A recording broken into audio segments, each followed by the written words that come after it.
JJK has once again proven why Mappa just does it right. Yuta versus Uro versus Ryo. I don't even know what to say other than that was, from very beginning to end of the episode, some of the best things we've seen from this season of JJK. Next to Sukuna versus Mahoraga, this has to be arguably top 3 fights in all of JJK. And even though Uro and Ryu only got one episode to really shine, the way that they elaborated on their characters in this, unreal. Ryu automatically became a fan favorite in this episode alone. His whole shtick saying that when he was in life, he was only 80% full, and this final fight with Yuta would be that 20% that really got him full altogether, relating it to food, dessert, so on and so forth. And we see that. We see that portrayed in that final fist fight with Yuta.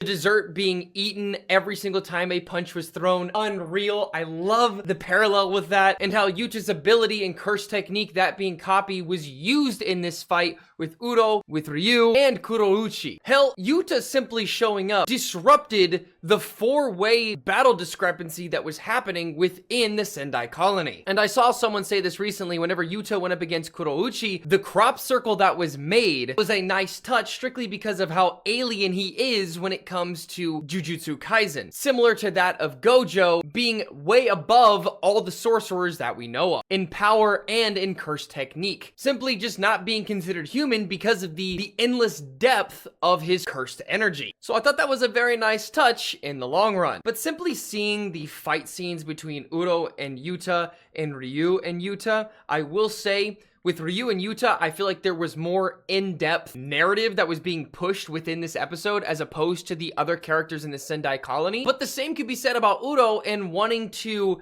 make a name for herself, not wanting to fall victim to what had happened to her before in the past, related to Yuta in some way, shape, or form, whether that involved his ancestors or something else entirely. And the 3-way domain expansion, just the way that that played out was beyond my expectation. Simply just with every single 3-way domain that we see, or 3 characters doing something, it always emulates the manga better than we expected. And it did it in this episode exactly as I thought it would. You couldn't ask for much more. And then seeing that of true form Sukuna just for a few seconds, knowing what we're going to get after the Culling games, and all the other characters within the Culling games after the events of the Sendai colony. I think this was a perfect way to end the first part of the Culling games, knowing that the second part has been confirmed to be happening, and we all know what's going to happen next, and I can't wait to see that happen. When Yuji and Megumi meet up again, and you know what happens. Also, next season, we're getting Hikari versus Kashimo. Gonna love that. Then we're going to be getting Sukuna versus Ryu, although that's not really a fight. If you've read the manga, you know. All in all, I can say with the utmost certainty, this was the best episode in the Culling games thus far, especially within part 1, and I will stand on that.